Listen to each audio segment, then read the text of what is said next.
Olá, queridos ouvintes do Fé em Letras. Bem-vindos a mais um mergulho profundo, explorando temas que realmente instigam a nossa fé. E hoje preparem-se, porque a gente vai mergulhar num tema fascinante: a presença relacional de Deus na Bíblia. Oh, que tema incrível. É, né? E para nos guiar nessa jornada, vamos usar o livro God's Relational Presence, The Cohesive Center of Biblical Theology, dos autores J. Scott Duvall e J. Daniel Hayes. Ah, excelente escolha. Eles defendem que essa presença de Deus, essa presença relacional, é tipo o fio condutor, sabe? Conectando todas as grandes narrativas bíblicas. Interessante. É como se fosse um mapa, né? Que nos guia por toda a história da salvação. É isso aí. E antes de a gente começar, aquele recadinho de sempre, né? Curtam, sigam o nosso canal, ativem as notificações, compartilhem esse episódio com os amigos. Ah, e não esqueçam de deixar nos comentários sugestões de livros que vocês gostariam que a gente explorasse. Isso ajuda muito a gente a crescer e a trazer conteúdos cada vez mais relevantes para vocês. Combinado? Então vamos lá. Ao longo dessa nossa jornada, a gente vai tentar responder algumas perguntas, tipo, o que realmente significa Deus estar presente? Boa pergunta. Como a Bíblia descreve essa presença? Como essa ideia se transforma de Gênesis a Apocalipse? E, principalmente, o que isso significa para a gente hoje? Como a gente pode entender a presença de Deus em nossas vidas? Essa é a questão central, né? Como conectar essa realidade teológica com a nossa experiência diária. Exatamente. E aí, o que Duval e Reis nos mostram nesse livro é que a presença divina, ela vai além da simples onipresença. Nossa Deus está em todos os lugares ao mesmo tempo. É mais do que isso. Eles mostram que Deus, ele deseja um relacionamento com a gente, um relacionamento pessoal, íntimo. É como se ele quisesse estar próximo, presente na nossa vida de forma ativa, real. Isso. E essa ideia já aparece lá no comecinho da Bíblia, no Jardim do Éden, né? Deus passeava pelo jardim e conversava com Adão e Eva, tipo, como um amigo. Que imagem linda, né? Deus em comunhão com a humanidade, desfrutando da sua criação. Uma imagem poderosa.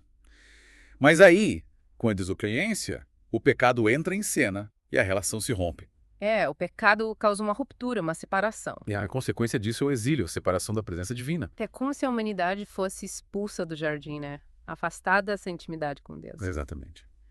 E a partir daí se inicia uma busca, um anseio pela restauração do relacionamento com Deus. Essa esperança de um retorno ao jardim, sabe?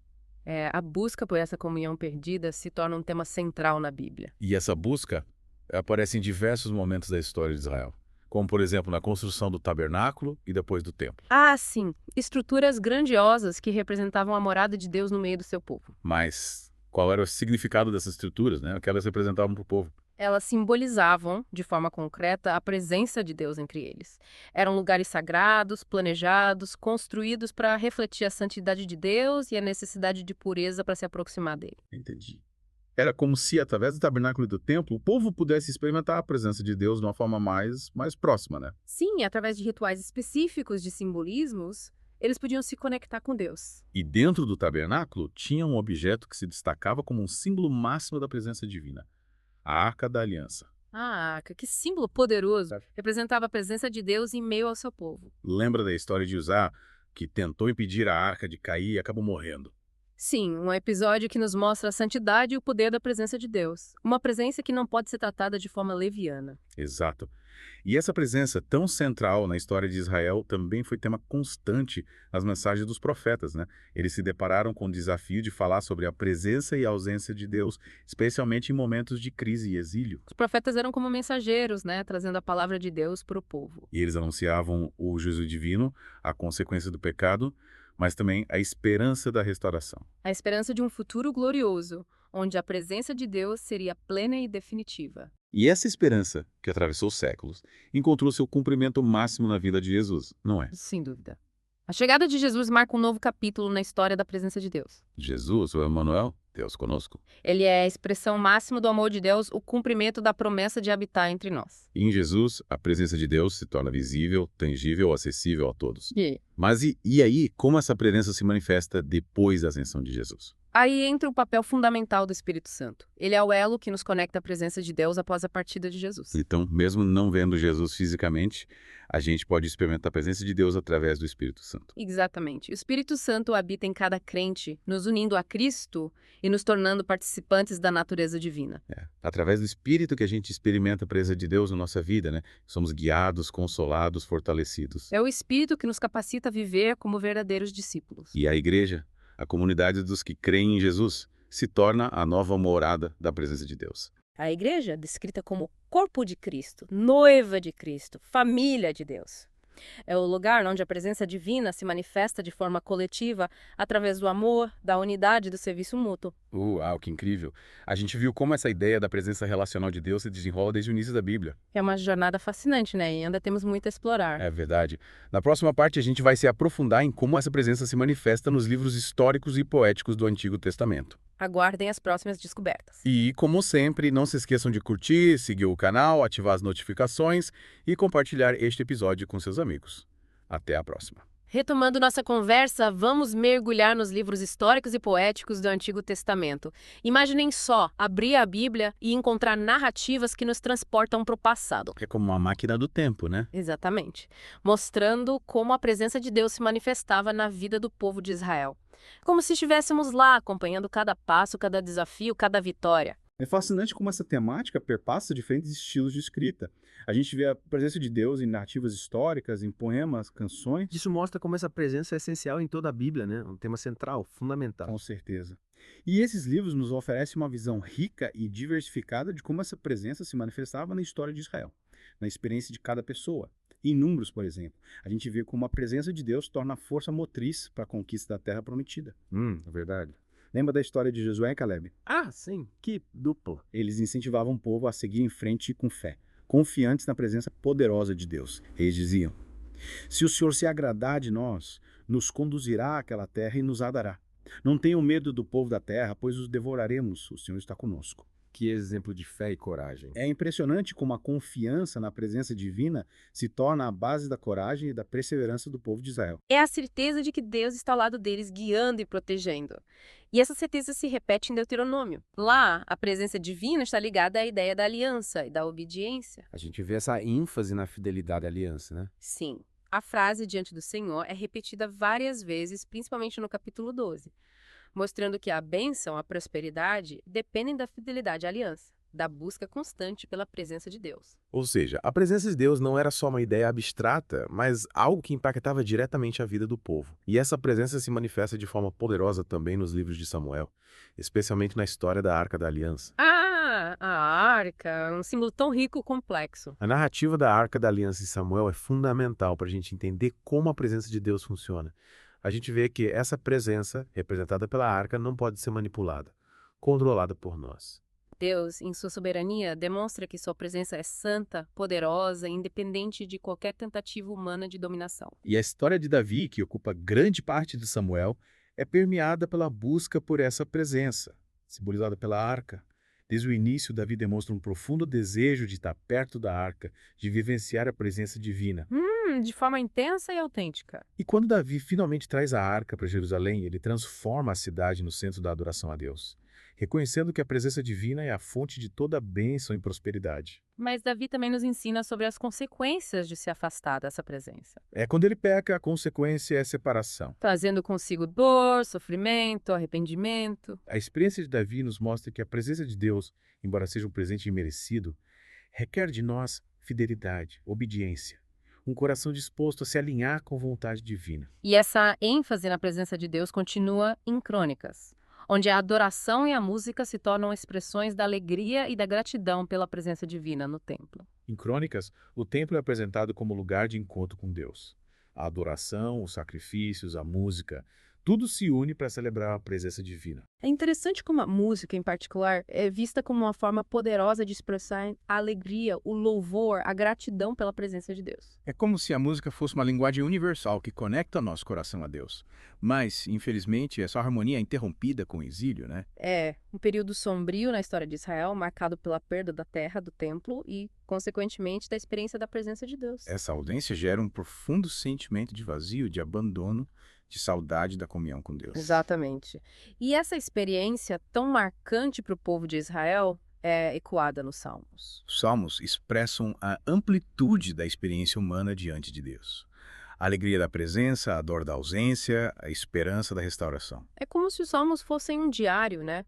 Onde a gente encontra a expressão da alegria da comunhão com Deus, a angústia da separação, o clamor por socorro, a gratidão pela libertação. A presença e a ausência de Deus se tornam temas centrais, refletindo a complexidade da nossa relação com Ele. E em momentos de aflição, Os salmistas clamam por Deus, buscando refúgio em sua presença, reconhecendo que somente nele encontram paz, segurança e esperança, A presença de Deus se torna um refúgio, fortaleza, um lugar seguro. onde eles encontram consolo em meio às tempestades da vida. Um exemplo disso é o Salmo 23, que compara Deus a um pastor.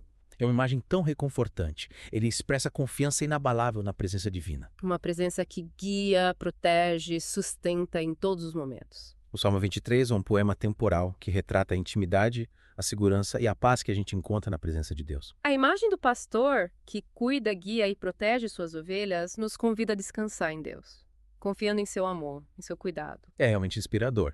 E essa experiência da presença de Deus tão presente nos Salmos também se manifesta nos livros de sabedoria. Ah, sim! Livros que exploram a relação entre a sabedoria, a justiça e o temor a Deus. Nos livros de sabedoria, como Provérbios, Jó e Eclesiastes, somos convidados a refletir sobre a busca pelo conhecimento, o sentido da vida, o papel de Deus em nossa existência. A presença de Deus é apresentada como o fundamento da verdadeira sabedoria, o caminho para uma vida plena e significativa.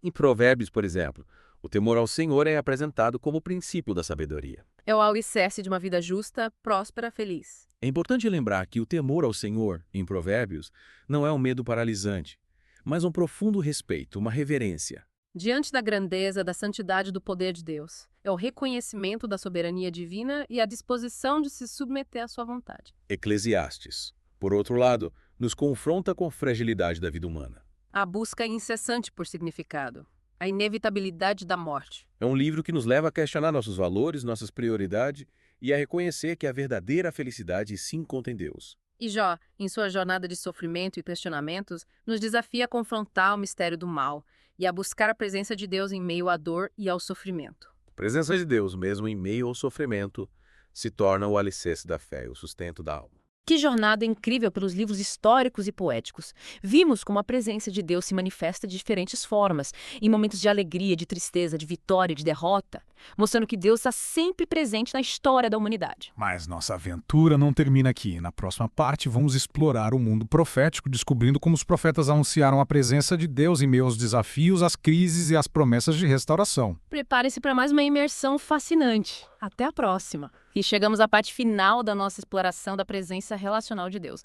Agora a gente vai mergulhar no mundo dos profetas, figuras complexas, desafiadoras. Eles desafiaram e consolaram o povo de Israel.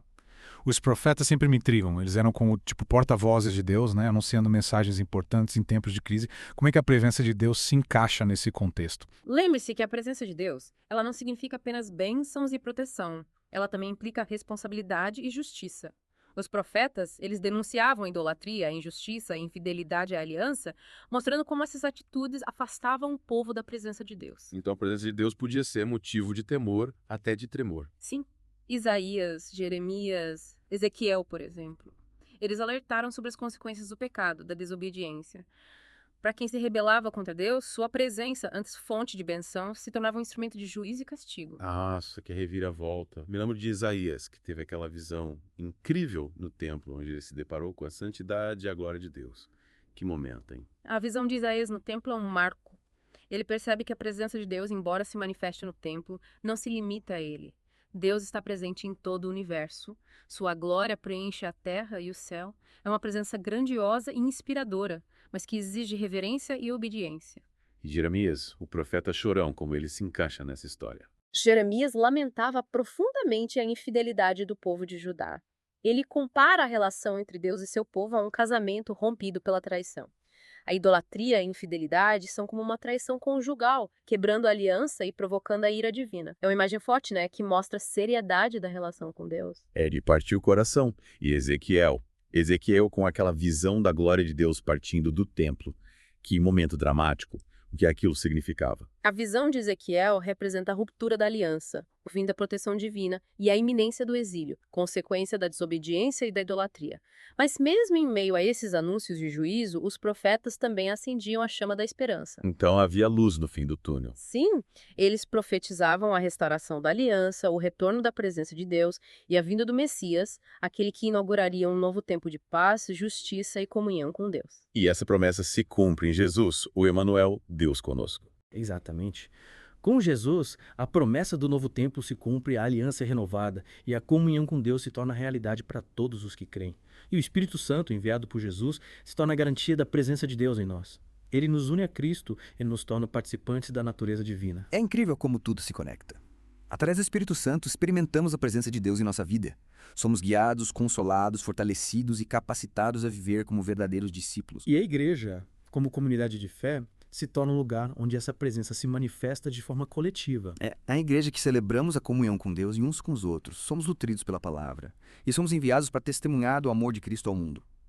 É a continuação da história da presença relacional de Deus, que começou lá no Jardim do Éden e se estende até os dias de hoje. Uma história de amor, de busca, de reconciliação. E que essa história nos inspire a buscar essa presença divina em nossa vida, a viver em comunhão com Deus, a servir ao próximo com amor e anunciar a boa nova da salvação em Cristo a todo mundo. Que a presença de Deus, rica e transformadora, seja uma realidade em cada um de nós. E que essa busca nos guie em nossa jornada de fé. Lembre-se de curtir, seguir o canal, ativar as notificações e compartilhar esse episódio com seus amigos.